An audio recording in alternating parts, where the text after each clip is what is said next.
Hello friends, welcome to my channel UP PCS with Chauhan. तो दोस्तों, मेरा नाम है कीरा चौहान। गाइज हम कर रहे हैं घटना चक्र दृष्टि 2021, जो कि करंट अफेयर्स की बुक है। गाइज यहाँ पे सितंबर 2020 से लेकर सितंबर 2021 तक पूरा का पूरा एक साल का करंट अफेयर है। तो गाइज यहाँ हम कर रहे हैं, आज इस बुक का है पार्ट 13 और यहाँ हम कर रहे हैं आर्थिक परिदृश्य। 12 दिन में कंप्लीट करने गए, 7वां दिन आज स्टार्ट हो गया है और एक दिन में हम 2 वीडियोज़ लाते हैं। तो दोस्तों यहाँ देखिए, हम सिलेबस एक बार देख लेते हैं कि हमने क्या क्या टॉपिक पढ़ लिए हैं और हमें क्या क्या पढ़ना है। तो यहाँ पे लिखा है राष्ट्रीय परिदृश्य, देन यहाँ पे लिखा है विधिक परिदृश्य, देन यहाँ पे लिखा है अंतर्राष्ट्रीय परिदृश्य तक हम कर चुके हैं। आर्थिक परिदृश्य चल रहा है, हमारा एक पार्ट आ चुका है, 2 पार्ट्स और हैं और ये खत्म हो जाएगा। फिर हम बात करेंगे वैज्ञानिक परिदृश्य की, देन हम बात करेंगे उत्तर प्रदेश विशेष, देन संक्षिप्तियाँ हैं, फिर खेल परिदृश्य है और ये बुक हो गई कंप्लीट। ठीक है दोस्तों, अगर आपको वीडियो पसंद आती हो तो प्लीज़ वीडियो को लाइक किया करिए, चैनल को सब्सक्राइब अभी तक नहीं किया है तो चैनल को सब्सक्राइब करिए। चलिए दोस्तों, फिर हम क्या करते हैं, बिना टाइम वेस्ट करे स्टार्ट कर देते हैं इस बुक को।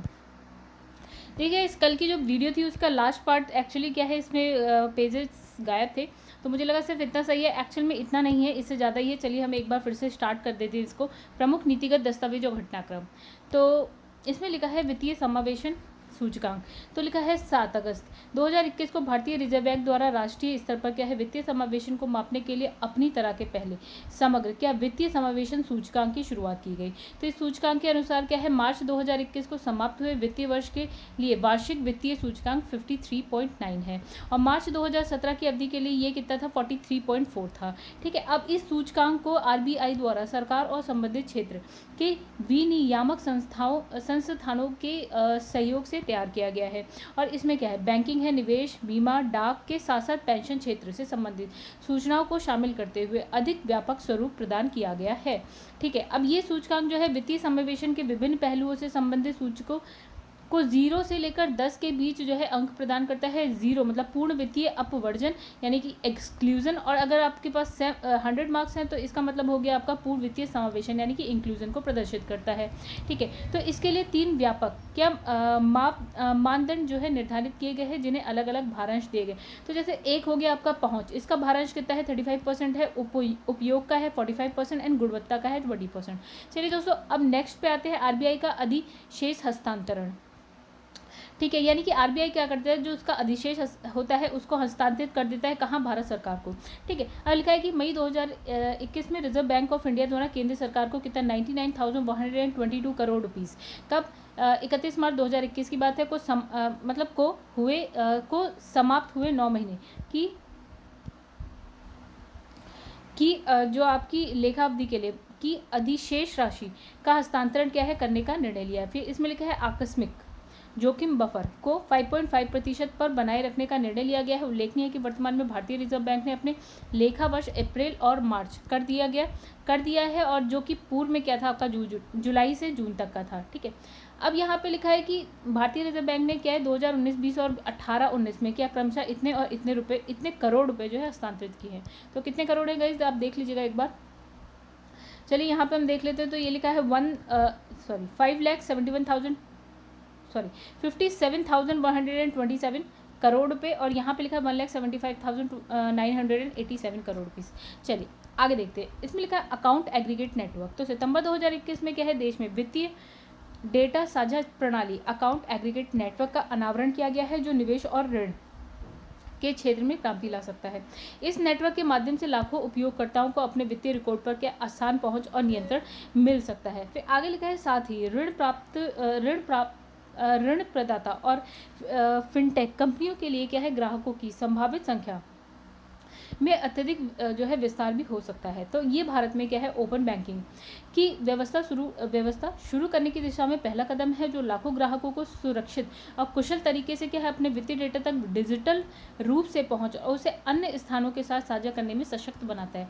फिर गाइस आगे लिखा है कि ये जो प्रणाली है ऋण और धन प्रबंधन को बहुत तेजी और किफ़ायती बना सकती है। चलिए अब नेक्स्ट पेज पे आते हैं गाइस। यहाँ पे जो हमारा ये पेज था नहीं, तो हमको लास्ट जो वीडियो हमने बनाई थी उसमें सोचा था कि उतना ही, हालांकि आगे भी है। तो इसमें लिखा है व्यक्ति की सहमति के बिना डेटा को साझा नहीं किया जा सकता है। अकाउंट एग्रीगेट किसी ग्राहक के डेटा को पढ़ नहीं सकता और साथ ही वह डेटा के विक्रय भी नहीं कर सकता है। अकाउंट एग्रीगेट नए ग्राहकों को यह सुविधा देता है कि वे चयन के आधार पर डेटा को साझा करें और ग्राहक साझा ग्राहक साझा किए गए डेटा को क्या है वापस भी ले सकता है।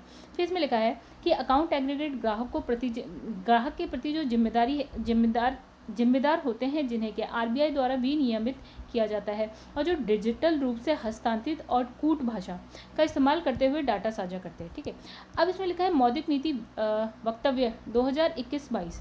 तो इसमें लिखा है 6 अगस्त 2021 को भारतीय रिजर्व बैंक के गवर्नर शक्तिकांत दास की अध्यक्षता वाली क्या मौद्रिक नीति समिति द्वारा द्वैमासिक मौद्रिक नीति वक्तव्य 2021 टू 2022 जारी किया गया है। और समिति द्वारा जारी इस मौद्रिक नीति वक्तव्य में चल निधि समायोजन सुविधा के तहत जो है नीतिगत दरों में कोई परिवर्तन न करते हुए इसे जो है पूर्व के स्तर यानी कि 4% पर ही बनाए रखने का निर्णय लिया गया। चलो आगे देखते हैं, LAF की बात हो रही थी। ठीक है, अब यहाँ पे लिखा है कि मौद्रिक नीति समिति द्वारा जारी नीतिगत दर है। तो गाइस ये थोड़ा सा इंपॉर्टेंट हो जाता है, ये बस रटने वाली चीज़ है। देखिए इसमें लिखा है एक होता है आरक्षित अनुपात, एक होता है उधार जमा दरें होती हैं। तो इसमें लिखा है आरक्षित अनुपात क्या होता है, जैसे कि आपका CCR है वो अभी क्या है 4% है। SLR कितना है गाइस, यहाँ पे है 18%। ठीक है, और जिसने इकॉनमी पढ़ी है वो थोड़ा समझ जाएगा, जो नहीं पढ़ी है गाइस वो उसको समझना थोड़ा सा मुश्किल हो जाएगा। ठीक है, अब जो है उधार और जमा दरें देखें तो इसमें लिखा है आधार दरें कितना लिखा है 7.30% से लेकर 8.80। ठीक है, अगर बजट जमा दर की बात करें तो 2.70 से 3% तक है। और उसके बाद है यहाँ पे नीतिगत दरें हैं, ये भी बहुत इंपॉर्टेंट है। इसमें आपको पता होना चाहिए कि रेपो रेट कितना है 4%, रिवर्स रेपो रेट कितना है 3.35% है, बैंक रेट आपका 4.25% है, और MSF रेट कितना है आपका 4.25% है। तो गाइज ये दोनों तो आपको याद रखना इजी हो जाएगा, क्योंकि देखिए ये दोनों क्या है सेम है। ठीक है, अब उसके बाद लिखना है ओके क्या लिखा है यहाँ लिखे लखनऊ नगर निगम बॉन्ड्स BSE में सूचीबद्ध। ठीक है, तो गाइज क्या BSE बॉम्बे स्टॉक एक्सचेंज में ये सूचीबद्ध हुआ है। तो लखनऊ नगर निगम द्वारा जारी किए गए 200 करोड़ रुपए मूल्य वाले नगर निगम बॉन्ड्स को क्या है बॉम्बे स्टॉक एक्सचेंज में क्या है 2 दिसंबर 2020 को सूचीबद्ध किया गया। और ये बॉन्ड जो है लखनऊ नगर निगम द्वारा 13 नवंबर 2020 को जारी किया गया था। और नगर निगम बॉन्ड्स जारी करने वाला लखनऊ जो है देश का 9वां शहर बन गया। ठीक है, तो इससे पहले 8 शहर कौन कौन से हैं, बेंगलुरु है, अहमदाबाद है, लुधियाना, फिर है नासिक, इंदौर, नागपुर, मदुरै और विशाखापट्टनम है, जो 8 शहर हैं। चलिए आगे बढ़ते हैं हम लोग। तो यहाँ पे क्या लिखा है 2 दिसंबर 2020 को उत्तर प्रदेश के मुख्यमंत्री योगी आदित्यनाथ ने मुंबई में नेशनल स्टॉक एक्सचेंज के जो बेल समारोह है उसमें क्या है हिस्सा लिया। और इसी दिन लखनऊ नगर निगम द्वारा जारी बॉन्ड्स को सूचीबद्ध किया गया। ठीक है, कब 2 दिसंबर 2020 की बात हो रही है। अमृत योजना प्रारंभ होने के बाद उत्तर प्रदेश और उत्तर प्रदेश के जारी होने वाले यह पहला नगर निगम बॉन्ड है जिसे भारत सरकार के आवासन और शहरी कार्य मंत्रालय द्वारा अमृत मिशन के तहत जो है प्रोत्साहित किया गया। तो अमृत अटल नवीकरणीय और शहरी परिवर्तन मिशन है। तो वैसे आगे बढ़ते हैं, इसमें लिखा है कुल जारी किए गए 100 करोड़ रुपयों के इश्यू 100 करोड़ रुपए का ग्रीन शू ऑपरेशन भी शामिल है। ठीक है, इसमें लिखा है इश्यू हेतु कुल 450 करोड़ रुपए की निविदा यानी कि इसे बोलते हैं ना बिट्स प्राप्त हुई। और जो इश्यू के आकार का जो है 4.5 गुना है। लखनऊ नगर निगम बॉन्ड की परिपक्वता अवधि कितनी है 10 वर्ष। और इसमें क्या है निवेश करने का जो है निवेशकों को 8.5% की दर से वार्षिक ब्याज प्राप्त होगा। फिर लखनऊ नगर निगम के बॉन्ड इश्यू को इंडिया रेटिंग ने कितना AA तथा लिखा है ब्रिक वर्क रेटिंग ने कितना AACE रेटिंग दी है। ठीक है, आगे बढ़ते हैं। इसमें लिखा है RBI 10 लाख ट्विटर फॉलोवर्स वाला विश्व का पहला क्या हो गया मौद्रिक जो हो गया प्राधिकरण हो गया RBI। ठीक है, कितने फॉलोवर्स हो गए 10 लाख। फिर लिखा है 22 नवंबर 2020 को भारतीय रिजर्व बैंक जो है 10 लाख ट्विटर फॉलोवर्स वाला विश्व का पहला मौद्रिक प्राधिकरण हो गया। और ट्विटर पर जो है फॉलोवर्स की संख्या के संदर्भ में 5 केंद्रीय बैंकों की अगर हम बात करें जिसके सबसे ज़्यादा है तो गई सबसे पहले तो हमारा ही हो गया RBI हो गया। ठीक है, इसके पास है 10.01 लाख फॉलोवर्स है। ठीक है, यहाँ पे फिर आ गया बैंको डी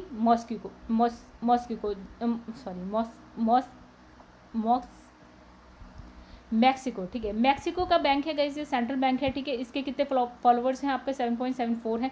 फिर लिखा बैंक ऑफ इंडोनेशिया है, इंडोनेशिया का है और इसके कितने हैं 7.57 लाख फॉलोवर्स हैं। फिर US फेडरल रिजर्व है जो आपका USA का है 6.77 लाख फॉलोवर्स के संग है। और उसके बाद है यूरोपियन सेंट्रल बैंक है जो कि आपका यूरोजोन का है, आपका 5.91 है इसके। ठीक है, अब इसमें लिखा है भारत का पहला सोशल इम्पैक्ट बॉन्ड। ठीक है, तो दिसंबर 2020 में महाराष्ट्र के पुणे जिले में स्थित क्या है पिंपरी चिचवाड़ा नगर निगम ने संयुक्त राष्ट्र विकास कार्यक्रम यानी कि यूएनडीपी के साथ भारत के प्रथम सोशल इम्पैक्ट जो है बॉन्ड के सृजन के लिए समझौता ज्ञापन पर हस्ताक्षर किया। तो सोशल इम्पैक्ट बॉन्ड मूल रूप से क्या है, सार्वजनिक क्षेत्र या संचालन प्राधिकरण के साथ एक अनुबंध है। तो इसमें निश्चित क्षेत्र में इसमें निश्चित क्षेत्रों में बेहतर सामाजिक परिणाम के लिए भुगतान किया जाता है और प्राप्त बचत का हिस्सा जो है निवेशकों को दिया जाता है। तो गाइस आगे इसमें क्या लिखा है, इसमें लिखा है इसमें निवेश का भुगतान और रिटर्न निर्धारित सामाजिक परिणामों की प्राप्ति पर निर्भर करता है और उद्देश्य के प्राप्त न होने पर क्या है, निवेशकों को रिटर्न और मूल्य राशि का भुगतान नहीं किया जाता है। ठीक है, उल्लेखनीय है कि परंपरागत रूप से सोशल इम्पैक्ट बॉन्ड के जो है निवेशकर्ता ऐसे व्यक्ति होते हैं जिनकी रुचि इनके निवेश के वित्तीय रिटर्न के साथ उनके सामाजिक प्रभाव में भी होती है। तो सोशल इम्पैक्ट बॉन्ड का उद्देश्य क्या है, नागरिकों के एक विशिष्ट समूह के लिए सामाजिक परिणामों के बेहतर बनाना। तो ये बॉन्ड जो है न्यूनतम निवेश जोखिम के साथ जो है नागरिकों के लिए स्वास्थ्य सेवा को बेहतर बनाने की में भूमिका निभाते हैं। चलो फिर लिखा है ये निवेशकों के लिए क्या है, पारदर्शिता सुनिश्चित करते हैं। आगे आपका है यहाँ पे राष्ट्रीय परिवार स्वास्थ्य सर्वेक्षण 5 ठीक है। तो यहाँ पे लिखा है 12 दिसंबर 2020 को सार्वभौमिक स्वास्थ्य आच्छादन दिवस, ठीक है, यूनिवर्सल हेल्थ कवरेज डे के अवसर पर केंद्रीय स्वास्थ्य और परिवार कल्याण मंत्रालय द्वारा राष्ट्रीय परिवार जो है स्वास्थ्य सर्वेक्षण 5 जारी किया गया 12 दिसंबर 2020 को। ठीक है, अब इसमें लिखा है कि वर्ष 2019-20 के लिए जो है प्रथम चरण यानी कि फेज़ 1 में 17 राज्यों और 5 केंद्र शासित प्रदेशों को राष्ट्रीय परिवार स्वास्थ्य स्थिति पर आधारित आपका NFHS 5 सर्वेक्षण को जारी किया गया। ठीक है, फिफ्थ है ये।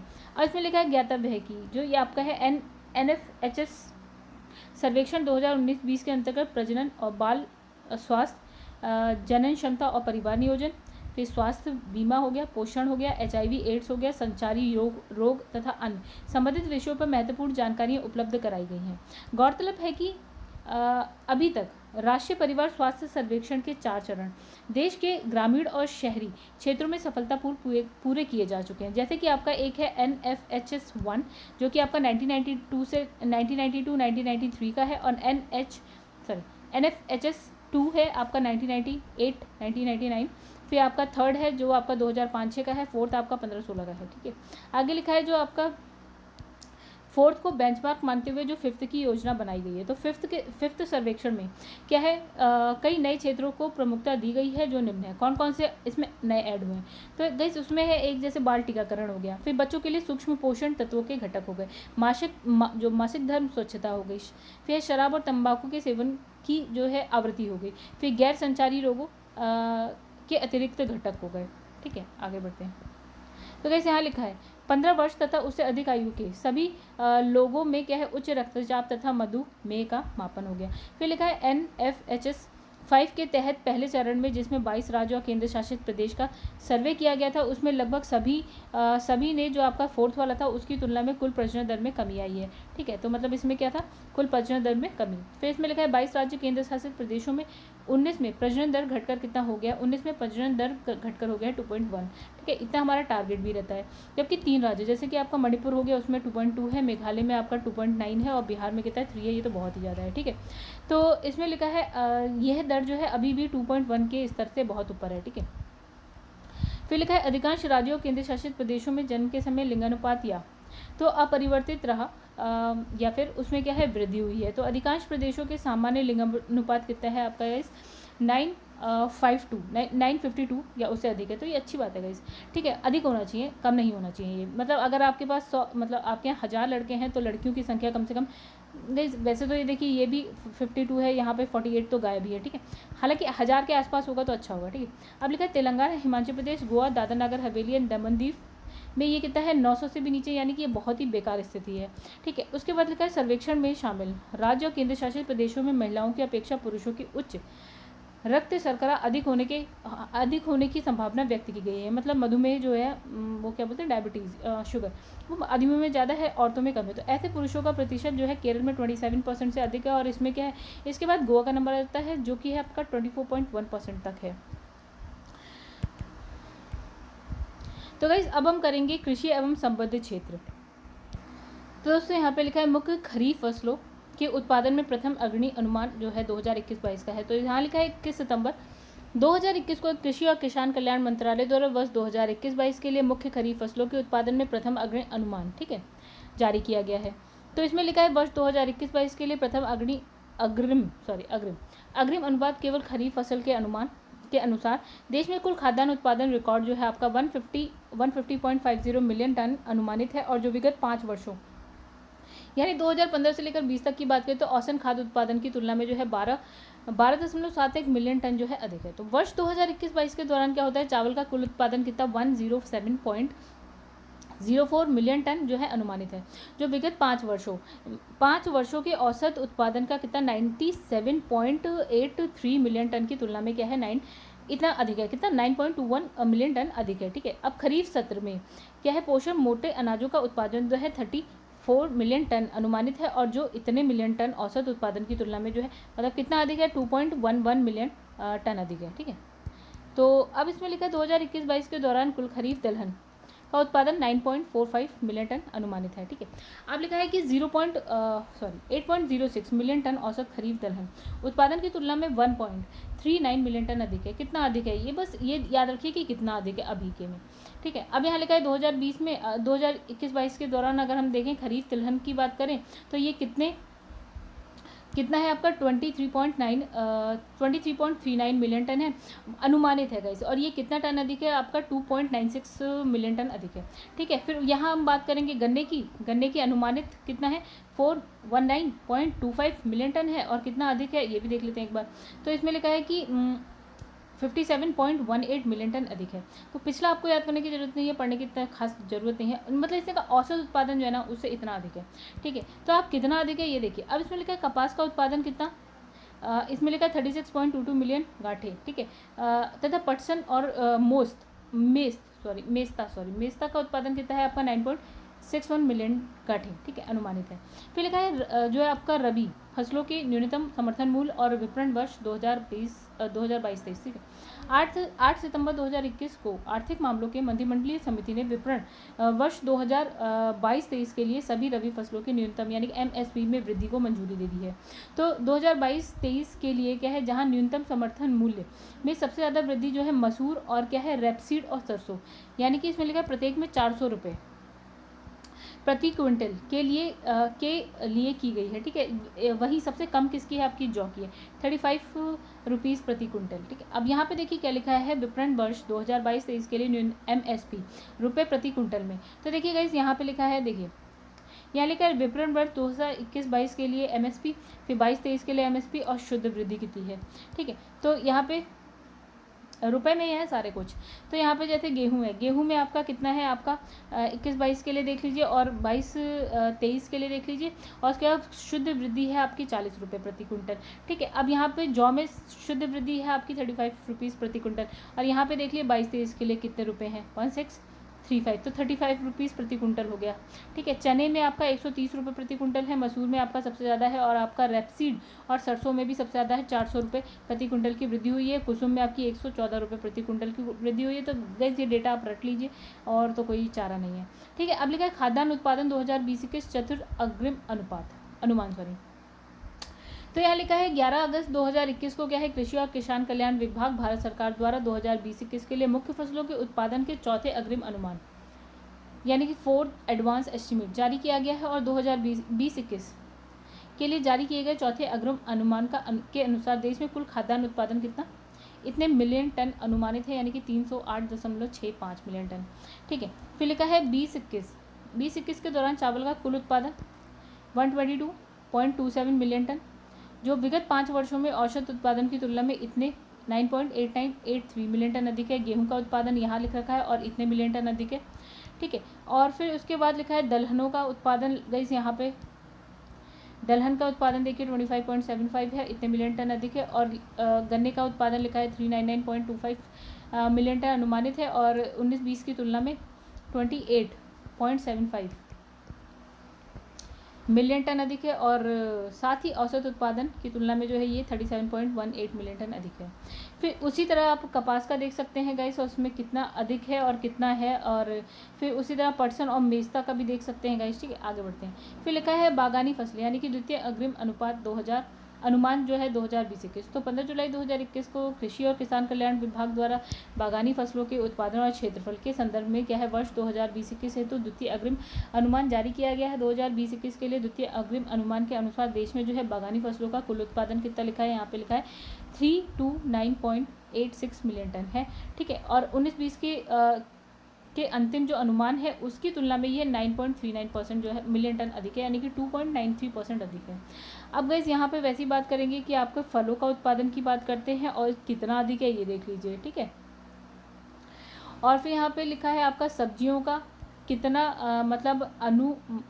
कितना उत्पादन है, अनुमानित कितना अनुमानित है 196.27 मिलियन टन अनुमानित है। और 19-20 के उत्पादन की तुलना में ये कितना अधिक है 4.24% अधिक है, ठीक है। फिर उसमें वही लिखा है आपका राज्यवार बागानी उत्पादन के द्वितीय अग्रिम अनुमान के अनुसार 2020-21 में समग्र बागानी उत्पादन और सब्जी उत्पादन में जो है उत्तर प्रदेश शीर्ष स्थान पर है, तो ये इंपॉर्टेंट हो गया। जारी आंकड़ों के अनुसार वर्ष 2020-21 में क्या है देश में कुल सब्जी उत्पादन में शीर्ष राज्यों की अगर हम बात करते हैं तो गाइस फर्स्ट नंबर सब्जी उत्पादन में किसमें, सब्जी उत्पादन में हम सबसे पहले है उत्तर प्रदेश, फिर है आपका वेस्ट बंगाल, मध्य प्रदेश, बिहार और गुजरात। फल उत्पादन में अगर हम बात करते हैं तो शीर्ष पर फल उत्पादन में शीर्ष पर कौन है, आंध्र प्रदेश है, ठीक है। और महाराष्ट्र सेकंड नंबर पे आ जाएगा, उत्तर प्रदेश थर्ड नंबर पे आ जाएगा गाइस। फिर आगे बढ़ते हैं, खरीफ फसलों के न्यूनतम समर्थन मूल्य देख लेते हैं 2021-22 के लिए, ठीक है। तो यहाँ लिखा है कि 9 जून 2021 को प्रधानमंत्री की अध्यक्षता वाली आर्थिक मामलों की मंत्रिमंडलीय समिति ने 2021-22 हेतु खरीफ फसलों के लिए न्यूनतम समर्थन मूल्य में वृद्धि को मंजूरी दे दी, ठीक है। अब इसमें सबसे ज़्यादा वृद्धि किस में हुई है गाइस, तिल में। कितने रुपये प्रति कुंटल, 452 रुपीज़ प्रति कुंटल। और न्यूनतम वृद्धि किस में हुई है गाइस, आपकी न्यूनतम समर्थन मूल्य इतने के सॉरी तो गाइस यहाँ पे लिखा है, देखिए फिर से देखते हैं कहाँ गया, सर्वाधिक वृद्धि तिल का न्यूनतम समर्थन मूल्य इतने रुपए में हुआ है, मतलब इतनी वृद्धि हुई है, ठीक है। जबकि लागत पर सर्वाधिक प्रतिफल बाजरा का मूल्य जो है 85% है, ठीक है। आगे बढ़ते हैं एक बार यहाँ नीचे, ओके। तो गाइस यहाँ लिखा है वर्ष 2021-22 सत्र के सभी खरीफ फसलों के लिए एमएसपी की बात कर रहा है ये। तो यहाँ एमएसपी 2020-21, एमएसपी 2021-22। तो गाइस यहाँ पे आप धान की दे सकते हैं, सामान्य धान किस्म ए, फिर ज्वार का देख सकते हैं, ज्वार मलडानी का मलडांडी का देख सकते हैं गाइस, ठीक है, ये किस्म है। और आप यहाँ पे वृद्धि देख सकते हैं कितनी है, फिर उसके बाद बाजरा है, रागी, मक्का, तूर, मूंग, उड़द, मूंगफली, सूरजमुखी बीज, सोयाबीन, पीला तिल, नाइजर सीड, कपास मध्य रेशा और कपास लंबा रेशा। चलिए यहाँ पे लिखा है कस्तूरी कॉटन भारतीय कॉटन का नया ब्रांड है, ठीक है। तो इसमें लिखा है 7 अक्टूबर 2020 को द्वितीय विश्व कॉटन दिवस मनाया गया। तो विश्व कॉटन दिवस 7 अक्टूबर। तो इसमें लिखा है इस अवसर पर केंद्रीय वस्त्र मंत्रालय भारत सरकार द्वारा भारतीय प्रीमियम कपास के लिए अब तक का पहला ब्रांड और लोगो जारी किया गया, ठीक है। विश्व व्यापार में भारतीय प्रीमियम कपास अब कस्तूरी कॉटन के नाम से जाना जाएगा। कौन सा, भारतीय प्रीमियम कस्तूरी कॉटन के नाम से जाना जाएगा। तो कस्तूरी कॉटन ब्रांड अपनी सफ़ेद चमक, मृदुलता, शुद्धता, शुभ्रता, अनूठेपन, भारतीयता की प्रतिनिधित्व संपूर्ण विश्व में करेगा। तो भारतीय प्रीमियम कॉटन जो कि एक लंबे स्टेपल मतलब यानी कि रेशा कपास है को कस्तूरी कॉटन ब्रांड के नाम से विभूषित किया गया है। तो वैसे इसकी देखिए कितनी है, रेशे की लंबाई है 29.5 मिलीमीटर से लेकर 30.5 मिलीमीटर तथा माइक्रोनियर मान संपीड़ित कपास रेशे की क्या है, वायु पारगम्यता क्या आपका लिखा है, आपका माइक्रोनियर मान 3.5 से 4.3 तक है। फिर लिखा है भारत एक ऐसा देश है जहां कपास की सभी 4 प्रजातियों को उगाया जाता है। कौन कौन सी, एक हो गया आपका गॉसिपियम आर्बोरियम, एशियाई कपास, जी बार बेडेंस, आपका इजिप्शियन कपास, फिर आपका है जी हर्स्यूटम, आपका अमेरिकी कपास, जी हर्बेसियम, आपका एशियाई कपास हो गया। भारत के हाइब्रिड कपास उत्पादन में क्या है, जी हर्स्यूटम प्रजाति का अंश कितना है 88% है। वर्तमान में बीटी कॉटन की सभी हाइब्रिड प्रजातियां जी हर्स्यूटम के से संबंधित है और जिसे अमेरिकी कपास कहते हैं। फिर भारतीय कपास की ब्रांडिंग किए जाने से यह अन्य देशों के लंबे रेशे वाले कपास जैसे कि अमेरिकी पीमा कपास या सुपीमा कपास तथा मिस्र के कपास से वैश्विक बाजार में प्रतिस्पर्धा कर सकेगा। पीमा सुपीमा कपास अतिरिक्त लंबे रेशे वाले कपास हैं जो कि इसे मजबूत मृदुलता रंग अवधारणा प्रदान करता है। फिर लिखा है गुजरात के सूरत क्षेत्र में उगाए जाने वाले कपास अपनी उच्च गुणवत्ता के कारण अमेरिकी कपास के समकक्ष माना जाता है और इसी प्रकार पश्चिमी तमिलनाडु में उगाया जाने वाला लंबे रेशे वाला क्या सुविन कपास मिस्र के कपास के समकक्ष गुणवत्ता वाला है। आगे गाइस हम बात करेंगे उद्योग क्षेत्र की। तो भारत पर्यटन सांख्यिकी 2021 यहाँ लिखा है कि सितंबर 2021 में पर्यटन मंत्रालय भारत सरकार द्वारा भारत पर्यटन सांख्यिकी एक नज़र में 2021 नामक रिपोर्ट प्रकाशित की गई है और पर्यटन मंत्रालय द्वारा जारी इस रिपोर्ट के अनुसार क्या है 2020 के दौरान भारत में 2.74 मिलियन विदेशी पर्यटकों का आगमन हुआ है और जो 74.9% वार्षिक यानी ऋणात्मक वृद्धि दर को प्रदर्शित करता है -74.9%। फिर लिखा है कि इस अवधि के दौरान 3.59 मिलियन क्या है अनिवासी भारतीयों का भारत में आगमन हुआ है और जो -48.6% वार्षिक यानी कि ऋणात्मक वृद्धि दर को क्या है ये भी दर्शा रहा है। तो इस प्रकार वर्ष 2020 के दौरान क्या है कुल 6.33 मिलियन अंतर्राष्ट्रीय पर्यटकों का भारत में आगमन हुआ है जो क्या है माइनस का 64.7% यानी कि जो है आपकी ऋणात्मक वृद्धि दर को ये भी क्या है दर्शा रहा है। फिर लिखा है वर्ष 2020 के दौरान पर्यटन से आपका कितने करोड़ रुपए, यहाँ पे लिखा है 136 करोड़ रुपीस की विदेशी मुद्रा की प्राप्ति हुई है। ठीक है, जो कितनी है माइनस में 76.3% जो है ऋणात्मक वार्षिक वृद्धि दर को ये भी दर्शा रहा है। ठीक है, तो इस रिपोर्ट के अनुसार क्या होता है अंतर्राष्ट्रीय पर्यटकों के आगमन के मामले में क्या है संपूर्ण विश्व में भारत का हिस्सा कितना है आपका 1.59% है। ठीक है, अब लिखा है वर्ष 2020 के दौरान क्या भारत में विदेशी पर्यटक आगमन के स्रोत देश में क्या है सबसे ऊपर किसका नाम आता है, मतलब भारत में जो पर्यटन करने आते हैं तो उसमें फर्स्ट नंबर पे आता है नाम बांग्लादेश से सबसे ज़्यादा आते हैं, जबकि यूएसए दूसरे नंबर पे आता है कि यूएसए से सेकंड नंबर पे इतने हैं कि आते हैं। ठीक, फर्स्ट नंबर पे बांग्लादेश फिर देन यूएसए। अब इसने लिखा है कि 2020 के दौरान क्या घरेलू पर्यटन के हिस्सेदारी के संदर्भ में अगर 5 राज्यों को देखा जाता है तो सबसे ज़्यादा कहाँ से आते हैं आपके तमिलनाडु से आते हैं, देन उत्तर प्रदेश वाले घूम रहे होते हैं हर जगह, फिर उसके बाद कर्नाटका घूम रहा होता है, उसके बाद आंध्र प्रदेश एंड देन तेलंगाना। फिर 2020 में विदेशी पर्यटक के आगमन के लिए अगर हम बात करें तो आगमन के संदर्भ में शीर्ष 5 राज्य और केंद्र शासित प्रदेश कौन कौन से हैं। ठीक है, विदेशी पर्यटक के आगमन के संदर्भ में तो इसमें लिखा है सबसे पहला आता है महाराष्ट्र, दूसरे नंबर पे तमिलनाडु घूम रहे हैं सब, फिर आपका उत्तर प्रदेश है, फिर दिल्ली है, फिर आपका वेस्ट बंगाल है। चलिए आगे बढ़ते हैं। तो यहाँ लिखा है आपका सिरा रा खोंग या हैती मिर्च और टामेंगलोंग संतरे को जीआई टैग। तो इसमें लिखा है सितंबर 2021 में मणिपुर की विशेष मिर्च क्या नाम है शिरा रांग खोंग हैती तथा आपका टामेंगलोंग संतरा, इन दोनों को क्या है आपका भौगोलिक संकेतक टैग यानी कि आपका geographical indication tag GI tag प्रदान किया गया है। इसकी घोषणा मणिपुर राज्य के जो मुख्यमंत्री हैं क्या नाम है एन बीरेन सिंह द्वारा वन धन विकास केंद्र मेला 2021 के उद्घाटन अवसर पर किया गया था। तो मणिपुर के क्या है उखरूल जिले के सिराराखोंग गांव में जैविक रूप से उगाई जाने वाली जो मिर्ची है अपने जीवंत रंग और क्या है विशिष्ट स्वाद के लिए प्रसिद्ध है। और शिरारांगखोंग और हैथी मिर्च भी बोलते हैं। ठीक है, ये क्या है राजा मिर्च जिसे स्थानीय भाषा में उमोरोक के रूप में जाना जाता था के बाद मणिपुर में सर्वाधिक मांग वाली मिर्च है।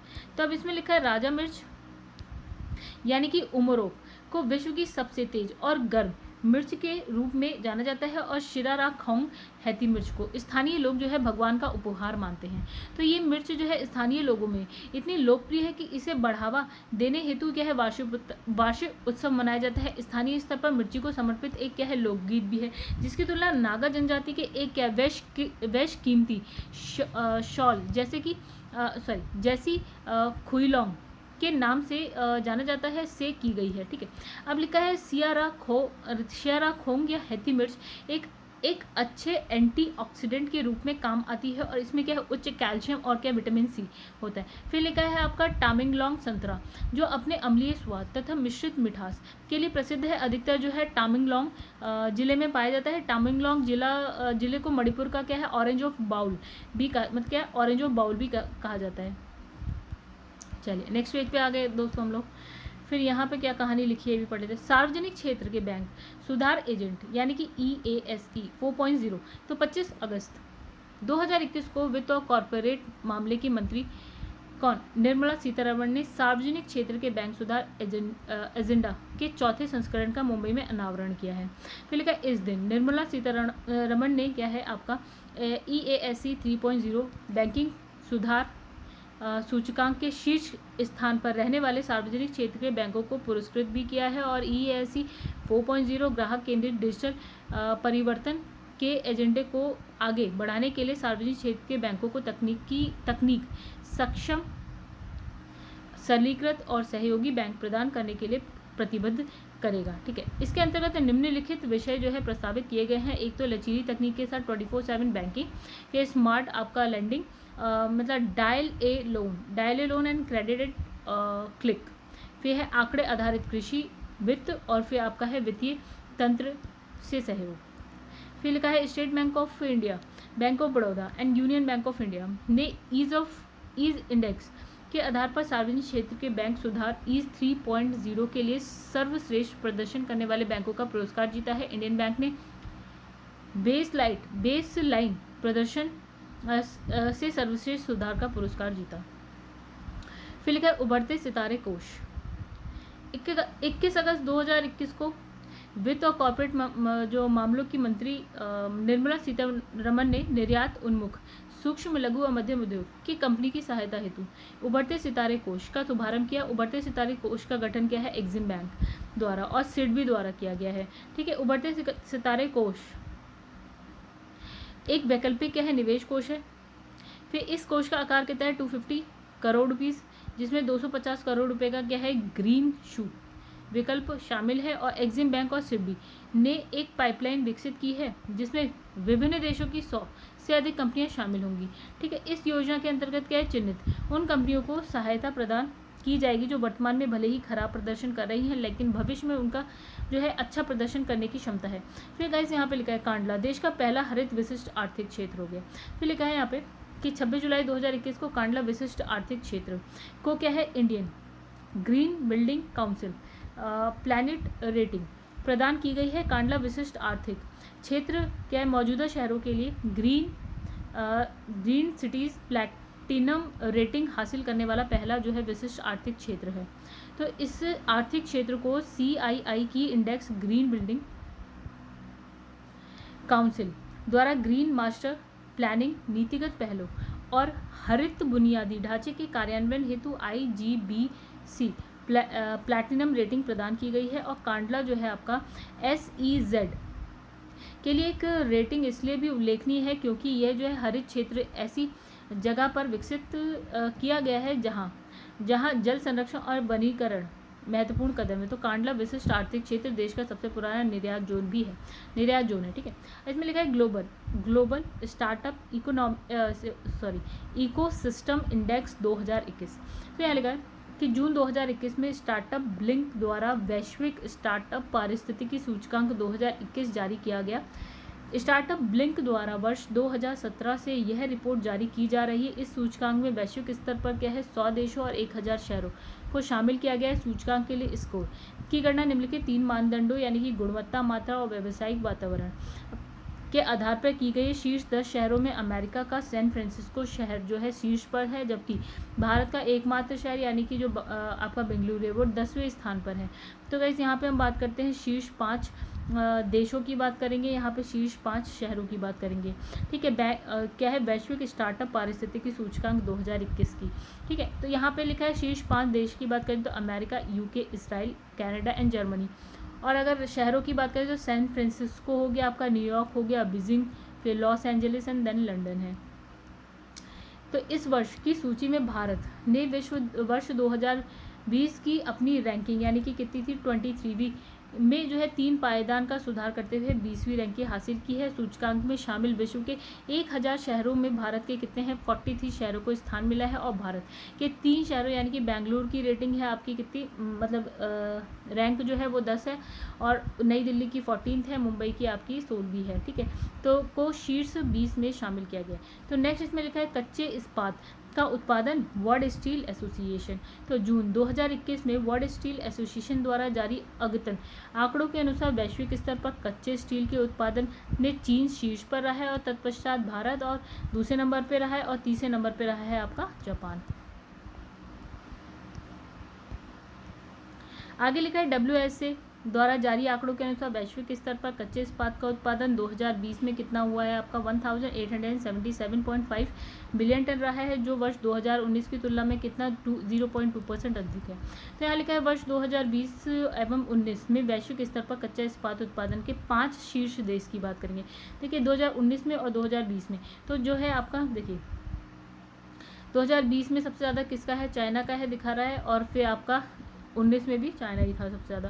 देन उसके बाद आता है भारत का नंबर आता है और भारत का नंबर आता है, फिर जापान में भी दोनों देखिए जापान 3rd नंबर पे है, USA 4th नंबर पे है, रशिया आपका 5th नंबर पे। चलिए आगे बढ़ते हैं। इसमें लिखा है इंडिया एनर्जी आउटलुक रिपोर्ट 2021।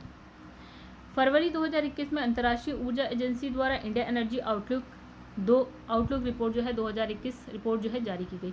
तो भारत प्रति व्यक्ति बहुत कम कार्बन डाइऑक्साइड उत्सर्जन करता है, इसके बावजूद भी समग्र रूप से वैश्विक स्तर पर जो है तीसरा सबसे बड़ा कार्बन डाइऑक्साइड उत्सर्जक है। कौन? भारत USA चीन यूरोपियन यूनियन के बाद जो है विश्व का चौथा सबसे बड़ा इलेक्ट्रिसिटी बाजार बन गया है। ठीक है, फिर लिखा वर्तमान में भारत चौथे सबसे बड़े वैश्विक ऊर्जा उपभोक्ता है। ठीक है, इससे अधिक ऊर्जा का उपभोग करने वाले में चीन है, अमेरिका है, यूरोपियन यूनियन है। फिर बात करेंगे वर्ष 2030 तक क्या है, भारत यूरोपियन यूनियन को पीछे छोड़ते हुए विश्व का तीसरा सबसे बड़ा ऊर्जा उपभोक्ता देश बन जाएगा, ऐसी संभावनाएं लगती हैं। ठीक है, तो इसमें लिखा भारत प्रतिवर्ष 250 मिलियन टन शोध क्षमता के साथ विश्व में चौथे स्थान पर है।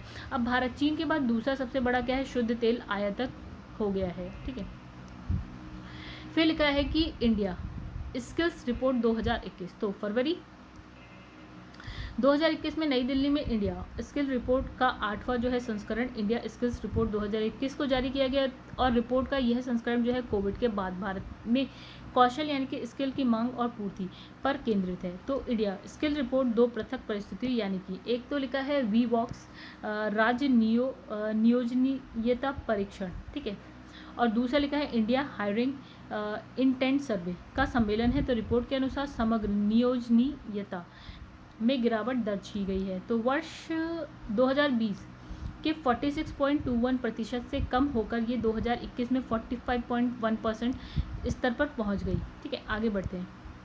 लिखा है जबकि नियोजन प्रतिशत में कोई परिवर्तन नहीं हुआ है, ये दोनों ही वर्ष में क्या है 10% के स्तर पर रहा और 2019 में ये कितना 15% के स्तर पर था।